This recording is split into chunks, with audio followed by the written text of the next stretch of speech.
So it's that time of the year where everybody starts to bake cakes and get ready for the holidays. And today, we're gonna make a 7-Up cake. Now the reason that we're making this cake is simply because a lot of my friends that know me know that I love to bake. I bake from my soul and from my heart.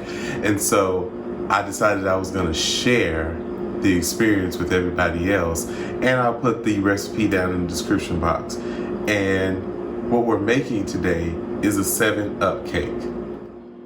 So the things that we need to make this cake happen are 5 eggs, room temperature. We need a little bit of vanilla extract. We need a little bit of 7-Up. Sugar. We'll use 1.5 stick of butter. 3 cups of all-purpose flour. In this case, I'm going to use cake flour and some lemons for a little bit of zest and a little bit of taste. So the first thing you'll notice is that I do not have a mixer. In this case, I'm not going to use a mixer simply because I don't want too much air in my cake batter. So I'm going to start with my butter. I let my butter sit overnight because I want to have a good product. I don't want to deal with hard butter I can't form or fashion into my own making. As mushy as the other half of the butter might be, just stick it back in the refrigerator, let it form, and then you can use it again for something else later on. But now that I have my butter, I'm going to cream it and I'm going to add sugar. The way that I'm going to do that is I'm going to simply just take a whisk and we'll get it going.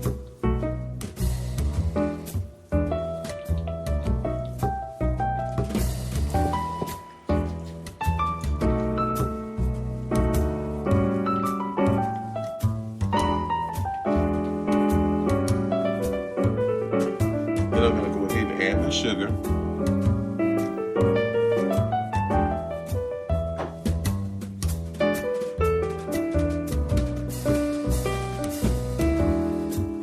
And to be honest with you, it's best to go ahead and pre-measure this stuff and have it ready to go like I did.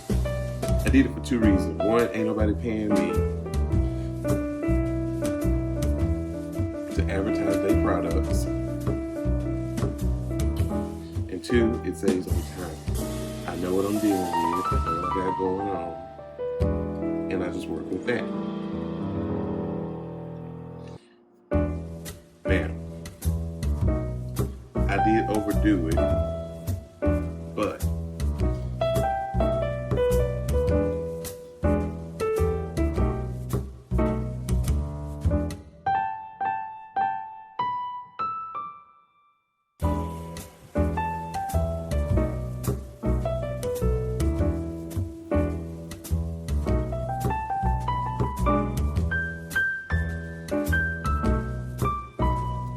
I know you're probably saying to yourself, next time I bet you'll use a mixer. Nope, I won't.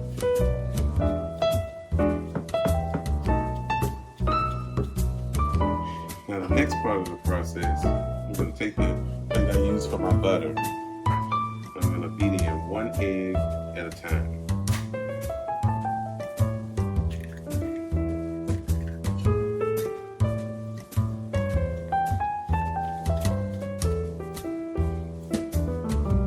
And as you add the eggs, you'll see that your batter is starting to come together, and we haven't even put the flour in there yet. That's a whole nother situation. In doing this, I'm not looking for speed. I'm not trying to get it done so quick that I can move on to something else. I mean, it's Sunday for Pete's sakes. I got time to chill, do my thing, and make this what I want it to be. And again, you can use a mixer. I'm not doing that simply because, as I mentioned before, I don't want a lot of air in my batter. I know when I first started out cooking, before I had a mixer and all that stuff, I used to take a mixer, like a blender, and I would put all my ingredients in there one at a time. and I would bake it up, or I would spin it up real good. But the issue that I would run into is that I had a lot of air. Then I started to mix it, and when you mix it slow. You don't mix it fast, like if you have like a stand-up mixer or anything like that. We're gonna throw these away. But anyway, as I was saying, I would have all that done, but it would have too much air in it, and I would always be upset, like, why is my stuff all jacked up? And then I realized I had too much air in my batter, which, if you know anything about cooking, you know that is actually a thing. A lot of people say, oh, well, what you mean it's got too much air in it? We live with air. Well, you can aerate the mess. You can aerate the mess out of a cake. Next, you want to go ahead and take a teaspoon vanilla extract, and you only need one of those. And it also calls for 2 tablespoons of lemon juice. I like my lemon juice to be fresh. I don't like it coming to be concentrated or that one in the green bottle. Just take a lemon, cut it up like so. Bring this back over.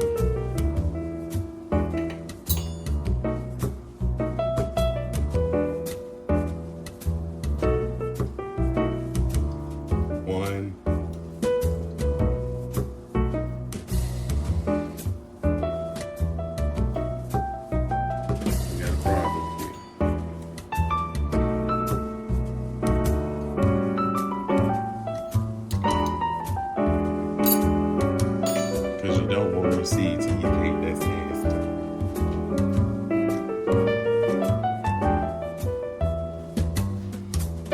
So stir that in.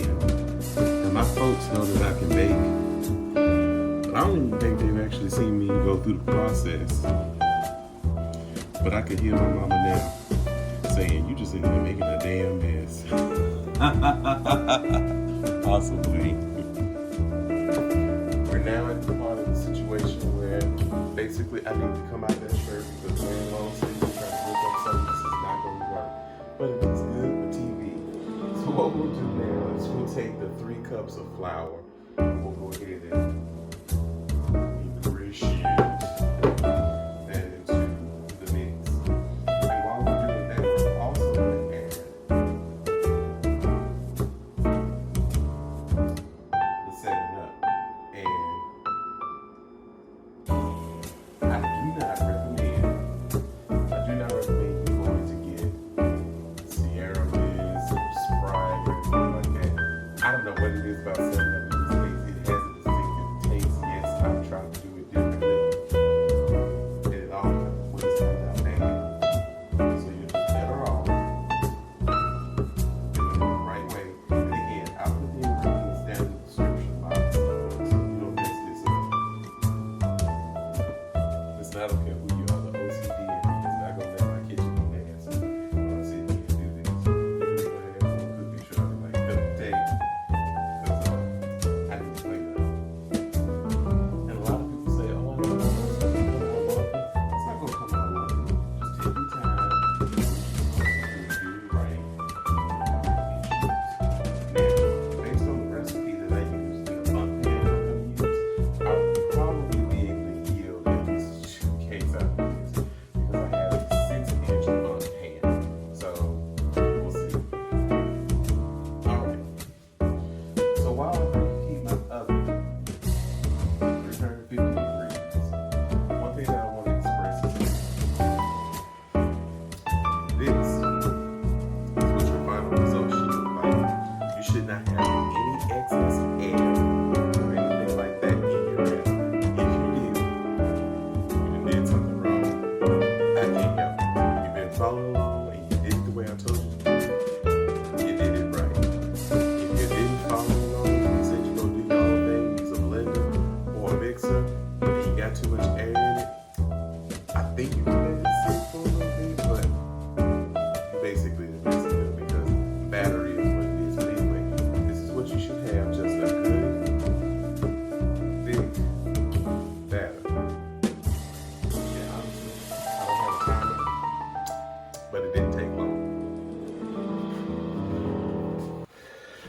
this part of the situation, we're probably gonna part ways, and that's okay. But when I grease my pan, you can either go out to the store and you can buy baker's flour in a spray can, or you can use flour itself. What I typically do, and what a lot of people usually do, is they will take a little bit of oil, dab it in a paper towel, or you can put the oil in there with the paper towel, and you just simply take a and you run it through. You get every nook and cranny. And if I decide to do more of these videos, I'm gonna break out some of the nasty bun pans. And I'll show you I'll put some videos or some pictures of some of the stuff that I've done, or some of the stuff that I have that I absolutely love. I thoroughly enjoy baking. I remember a little anecdotal story. I remember when I was in the Navy and I would get upset. I would come back to work with peach cobbers and cakes and pies and stuff like that. And everybody would be like, whoa, what is all this for? And I was pissed off. They were like, well, you need to get pissed off more often. One thing I do want to try though is a mango cobbler, because I do like mangoes, and they almost taste like peaches. If you've ever had a mango, a fresh mango, not something that's in a can or anything like that. But if you've ever had that, then you know how it tastes. So, take this, put it in the oven for a few minutes, and then I'll come back to it. So at this point, my pan should be ready to go. So I'm gonna go ahead and take it out. Safety first, make sure you use mittens or gloves. Don't be out here burning yourself trying to make no cake. Batter. I'm going to slowly put it inside. And I might not only be able to use but one of these. We're going to see.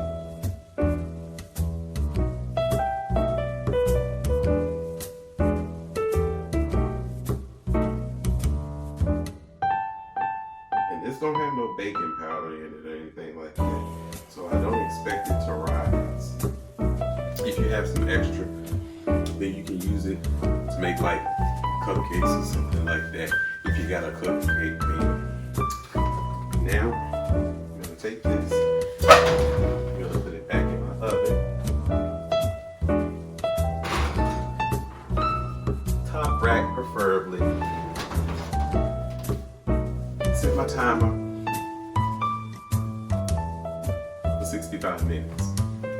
And while we do that, we'll make glaze. And now that we're ready to do the glaze, what you're gonna need is 1.5 cups of confectioner's sugar, a tablespoon of lemon juice, which is why I suggest that you do not throw away the lemons that you used previously, and 1 to 2 tablespoons of 7-Up. Again, I ain't breaking out the bottle. I just put the juice in a little cup, so I just have it readily available. So with the glaze, what we're gonna do is we're gonna take a small bowl. I already have the confectioner's sugar in it. Then we're gonna take 1 or 2 tablespoons of lemon.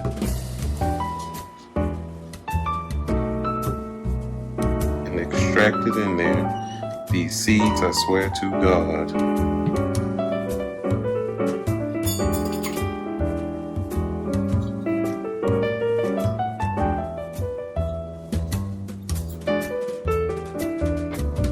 That's 1.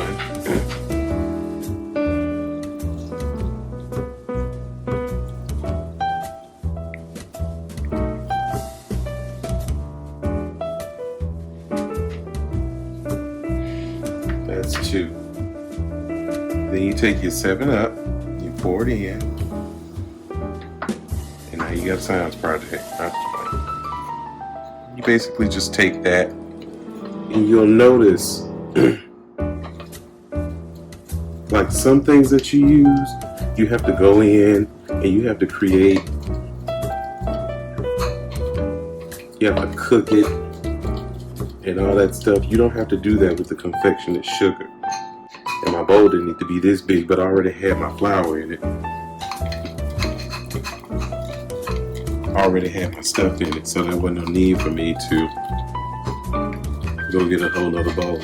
So now, as you can see here, we have our glaze. And that can just be put to the side for later. So based on my timer here, I have about 45 minutes left. I've made my glaze. I've got my cake in the oven. So what I'm gonna do now is I'm gonna have me a cup of coffee and we'll chill out. All right, folks. So we've come to the good part.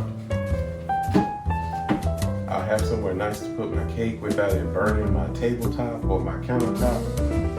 I'll go ahead and put my mittens on because the bell is about to ring. And hopefully while I was doing this, you had an opportunity to make your own cake. If you didn't, I'll leave the recipe in the description box so you can try it out all by yourself. I can already tell you, this is good to go. Stick it inside, pull it out. It's done. Now we'll let that cool off for a few minutes, and then I'll come back and I'll flip it upside down so you can see what it looks like. Done.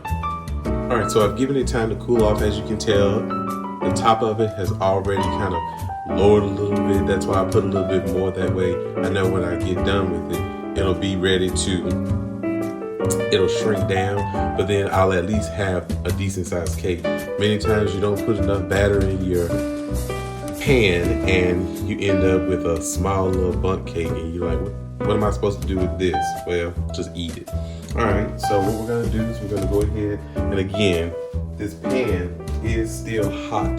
So I highly advise that you make sure you have something on your hands at all times, and so you don't burn yourself. Because if you mess yourself up, it's not my fault.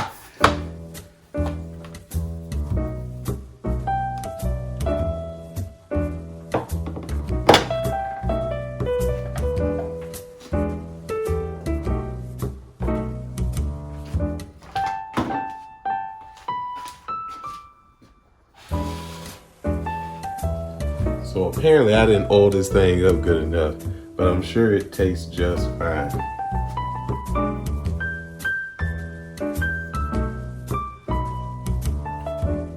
And it does.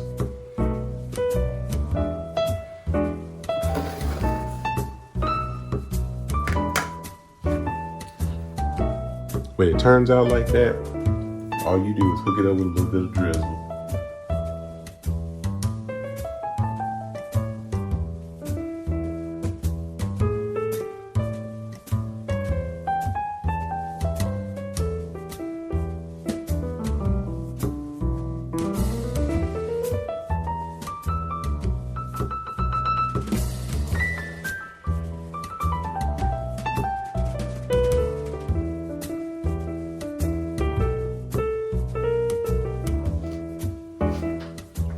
Now, that didn't particularly turn out the way I wanted to, but it still tastes good, and the drizzle tastes good. I'm happy with it. So the only thing that I can say that you can do a little bit differently than me is use a spray, like a baker's spray. I didn't have baker's spray. I used an oil and I rubbed it in and I preheated it. But that's not the end of the world. So, now listen, that ain't the first or the last time that the cake is gonna jack up like that, but it's all a part of the experience and I'm having fun anyway. I have more fun making these videos and editing these videos than anything. So, what I'm gonna show you real quick before I get out of here is how I would actually garnish that cake. Now, that cake is going to somebody else, a friend of mine who's just doing a little something, and I said I was gonna make a cake. He don't care what it look like, all he cares that he got cake. So, I broke out a slice of cake that I had in my refrigerator. I'm gonna cut up some strawberries. After I cut up a few strawberries, I'm gonna take a little bit of whipped cream, drizzle it on top, bam. What you have is a cake, a little bit of frosting, and some strawberries. Be sure you like and subscribe to these videos. I might do a peach cobbler next time. I don't fail at peach cobbler, so I'm gonna post this anyway because it was fun. And if you making a cake, unless you just got the best of the best stuff, you might make mistakes too. The cake itself actually turned out pretty good, but for the purposes of the video, I went ahead and just moved that to the side because that cake is served for something else. I have more batter left over. I'll redo it again and see what it looks like. I might post a follow-up video about that. But anyway, make sure you like and subscribe to the channel. Make sure you comment about my failed portion of my cake, of my cake baking. Thank you, and I'll see you in the next video.